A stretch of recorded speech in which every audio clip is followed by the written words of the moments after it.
शौकत अली करनी सेना के अध्यक्ष ने ये कहा है कि जो भी गौरक्षक है उसको हथियार दिया जाए। देखिए, ये करनी सेना क्या है, बजरंग दल क्या है, आरएसएस क्या है? एक आतंकवादी संगठन है जो देश में गुंडागर्दी को बढ़ावा देता है, दंगा फसाद को बढ़ावा देता है। क्या करनी सेना को किस चीज़ की ज़रूरत है? हमारे देश में न्यायपालिका है या नहीं है? हमारे देश में सैनिक हैं या नहीं है?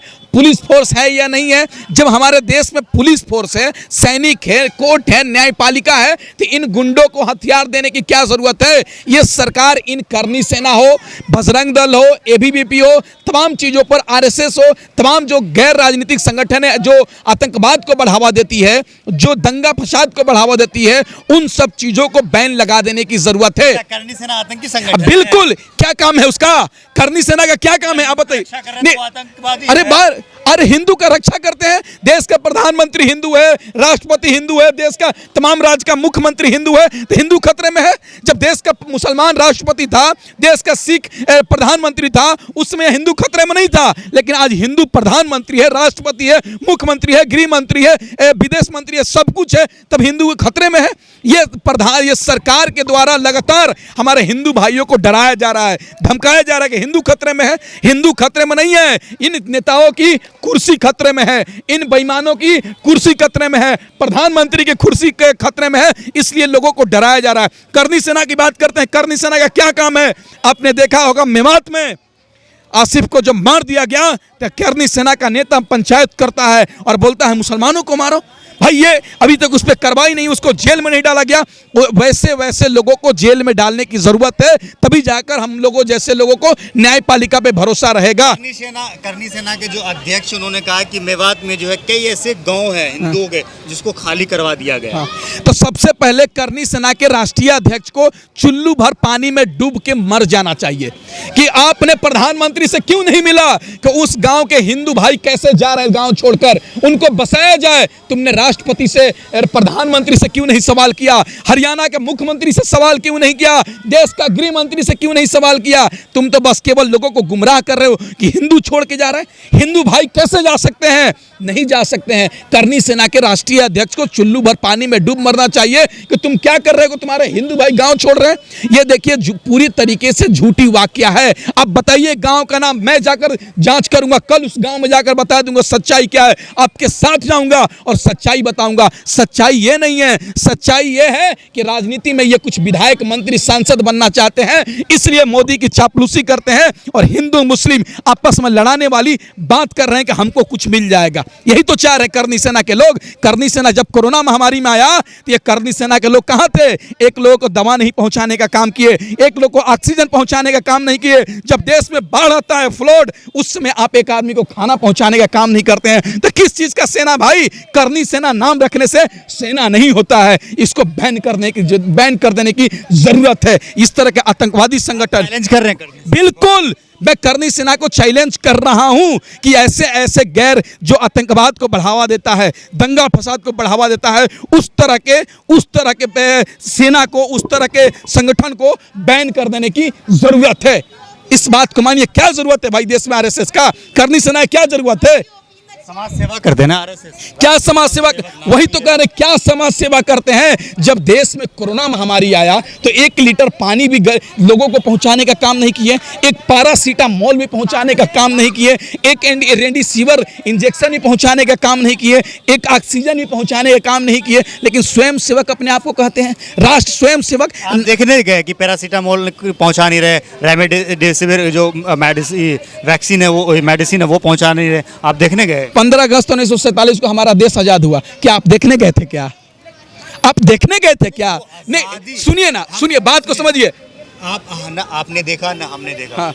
लेकिन हम सब जानते हैं, नहीं, हम लोगों ने पढ़ा, ये चीज को मानी है। बताते हैं कि हमें आजादी मिली अंग्रेजों से। सुनिए, ना आपने देखा ना हमने देखा, यही तो। लेकिन अभी देखने की ना, अभी थोड़ी ना कि क्या नाम 47 साल हो गया। सुनिए, यही तो बात मैं कह रहा हूँ कि 15 अगस्त 1947 को हमने पैदा नहीं हुए थे, आप नहीं हुए थे। देश की संविधान लिखा हुआ है, हिस्ट्री लिखा हुआ है, उसमें पढ़ते हैं कि अशफाकुल्ला खान, भगत सिंह, महात्मा गांधी, सुभाष चंद्र बोस, ये सेनापति, ये सेना थे, देश के लिए लड़े हैं। हमने देखा नहीं है? तो आप बताइए कोरोना महामारी में कौन सा फोटो दिखाइए, कोई न्यूज़पेपर का कटिंग दिखाइए। आप भी चाहते हैं कि आरएसएस वाले अगर किसी को क्या नाम है मेडिसिन पहुंचाए, किसी को पानी पहुंचाए, किसी को दाना पहुंचाए, तो एक बुक में लिख दे नहीं नहीं बिल्कुल हिस्ट्री तो बनना चाहिए कि नहीं बनना चाहिए, इतिहास बनना चाहिए कि नहीं किया कि हमने क्या किया है। अगर इतिहास देखिएगा तो आरएसएस का, बजरंग दल का, करनी सेना का दंगा फसाद के सिवा इन्होंने कोई काम नहीं किया है। दंगा होगा पहुंच जाएंगे, अगर दंगा करवाना हो देश में करनी सेना से संपर्क कीजिए, दंगा करना हो तो आरएसएस संपर्क कीजिए, बजरंग दल से संपर्क कीजिए, यही तो काम है इन लोगों का। अगर लोगों को मारपीट करवाना है, दुकान लूटना है तो इनसे संपर्क कीजिए, यही तो इन लोगों का काम है। ये लोग का काम क्या है भाई, आप बता तो दीजिए काम क्या है इन लोगों का। देश में इन सब चीज़ों को बैन करने की ज़रूरत है। देश में हमारे पास वायु सेना है, थल सेना है, जल सेना है, एयरफोर्स है, नेवी है, बीएसएफ है, मिलिट्री है, तमाम तरह का सेना है। तो करनी सेना बनाने की क्या ज़रूरत है इस देश में, यही तो पूछना चाहते हैं करनी सेना के राष्ट्रीय अध्यक्ष महोदय से, बनाने की क्या ज़रूरत है। अगर आपने बनाया है तो कम से कम देश हित में तो खर्च कीजिए, आप अपना ब्लड डोनेट कीजिए। गरीबों को इलाज के अभाव में नहीं मरेंगे, ब्लड के अभाव में नहीं मरेंगे। आप चंदा लेकर एक हॉस्पिटल तो बनाइए, लोगों को इलाज मिलेगा। बीजेपी के कार्यकर्ता आप ये कह रहे हैं कि अगर उत्तर प्रदेश के अंदर रहना है तो जय श्री राम कहना होगा। का है, आप मुस्लिम है, का है, आप कहेंगे जय श्री राम? का है श्री राम मर्यादा पुरुषोत्तम राम का भाजपा के हैं क्या? ये मर्यादा पुरुषोत्तम राम क्या भाजपा के हैं क्या? मैं पूछना चाहता हूं। राम सबके हैं, जो मानते हैं, चाहे कांग्रेस पार्टी में हो, चाहे हिंदू हो, चाहे मुस्लिम हो, सबका राम है। ये भाजपाइयों का राम नहीं है। अपने आप को राम का ठेकेदार बताने वाली, अपने मर्यादा पुरुषोत्तम राम को ठेकेदार बताने वाले, उनके नाम पे तो करोड़ों रुपए घोटाला कर दिए। इन लोगों ने तो मर्यादा पुरुषोत्तम राम का भी अपमान करने का काम किया और कह रहे हैं कि जय श्री राम बोलना पड़ेगा। जय श्री राम बोलने के लिए कौन सा किताब में लिखा हुआ है कि हिंदुस्तान में रहना होगा तो जय श्री राम बोलना होगा? कौन सा किताब में लिखा है? और ये लल्लू पंजू जो बोलते हैं कि जय श्री राम कहना पड़ेगा, उनसे कह देना, जाकर उनसे कह दीजिएगा कि तुम्हारे कहने से देश नहीं चलता है, तुम्हारे बोलने से देश नहीं चलता है। देश हमारा संविधान से चलता है, लोकतंत्र से चलता है। जो हमें संविधान कहेगा वो करने को तैयार है, जो संविधान नहीं कहेगा वो कहने को नहीं तैयार है। ये लोग हिंदू की रक्षा की बात करते हैं, हिंदू की रक्षा कर रहे हैं, तो आपको क्या फर्क, आपको क्या परेशानी? एक बात बताइए, क्यों हिंदू खतरे में है क्या? हिंदू खतरे में क्या कि रक्षा करेंगे?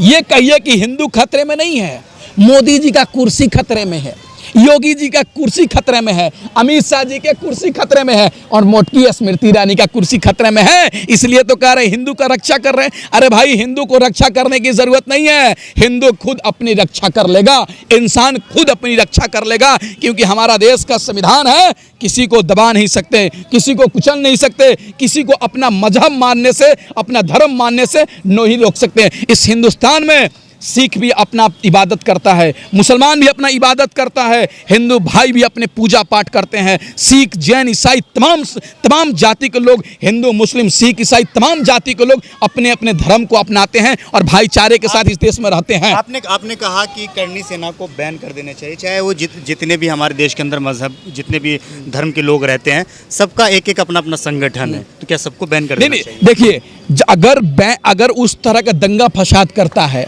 वो कंट्रोवर्सी, विवादित बयान देता है, तो उसको इस देश में रहने की क्या जरूरत है? उस संगठन को रहने की क्या जरूरत है? जाएगा अरे भाई, अब संगठन की क्या जरूरत है? उस संगठन को बैन कीजिए। जिस तरीके से आम नागरिक जी रहा है उस तरह से जिए। राजनीति करना है तो किसी पार्टी में जाकर जुड़िए, लेकिन आप दंगा फसाद तो नहीं करेंगे, मारपीट तो नहीं करेंगे, आप बयान ऐसा नहीं देंगे जिसमें भड़काऊ बयान तो नहीं देंगे जो आपस में तनाव पैदा करे, उस तरह का बयान तो नहीं देंगे। आप बोल रहे हैं जय श्री राम बोलना पड़ेगा। अरे भाई, जय श्री राम क्यों बोलूं? आपको जय श्री राम से प्यार है तो आप बोलिए, आप दिन रात बोलिए, काम धंधा छोड़कर बोलिए। आप क्यों नहीं बोलते हैं? केवल लोगों को गुमराह करने का काम जानते हैं ये लोग। तो पैसे खाते हैं, चंदा चोर लोग हमसे बात करेंगे, जो राम के नाम पर करोड़ों रुपए चंदा कर लिए, मंदिर बनाने के नाम पर रसीद काटते हैं और करोड़ों खरबों रुपए खा जाने का काम अभी तो हुआ है। बिल्कुल। अरे भाई, अभी तो कह दिए, जेल जाएंगे, योगी जी भी जेल जाएंगे, चंपत राय भी जेल जाएंगे, जो ट्रस्ट में अध्यक्ष है वो भी जेल जाएंगे। जांच तो होने दीजिए, ये जांच का विषय है। इसीलिए तो मंत्रिमंडल बनाया गया है कि राफेल घोटाला से ध्यान भटका दे, चंदा घोटाला से ध्यान भटका दे, इसीलिए तो लाया गया है। लेकिन ध्यान भटकने वाला नहीं है, जांच का विषय है, कोर्ट में मामला जाएगा, इन लोगों को जेल भेजा जाएगा। बहुत बहुत शुक्रिया शौकत जी। तो मेरे साथ यहाँ पे शौकत अली जुड़े हुए थे, इन्होंने करनी सेना को जो है चैलेंज किया है कि मेरे सवाल का जवाब दे।